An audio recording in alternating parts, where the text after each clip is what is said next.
This is Nicolaus Copernicus. For thousands of years, human beings had been convinced that the sun revolves around the earth. Mainly because if the sun did revolve around the earth, we would expect to see the sun moving across the sky, which is exactly what we see, and because it seemed obvious to everyone that the earth is stationary. We don't feel like we're moving. But Copernicus believed that understanding the universe is a form of worship.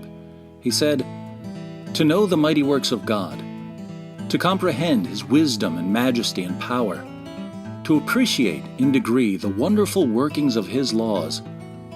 Surely all this must be a pleasing and acceptable mode of worship to the Most High, to whom ignorance cannot be more gratifying than knowledge."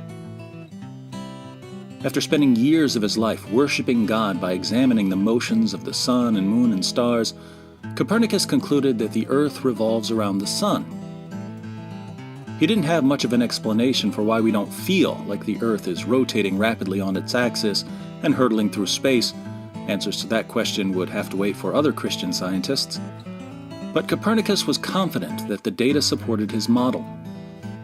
The publication of his book on the revolutions of the celestial spheres in 1543 generally marks the beginning of the scientific revolution. This is one of the new atheists.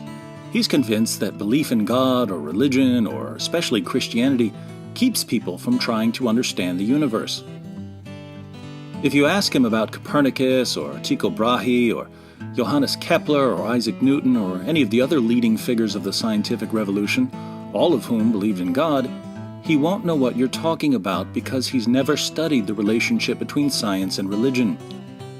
If you point out that every respected historian of science on the planet rejects the conflict model put forward by the architects of the new atheism, he won't care at all, because he has tremendous faith in people like Richard Dawkins, Sam Harris, and Daniel Dennett. His faith in the leaders of the new atheist movement keeps him from considering what actual scholars say, and his dogmatic, mindless allegiance to the new atheism blinds him to facts that conclusively prove that his position is false.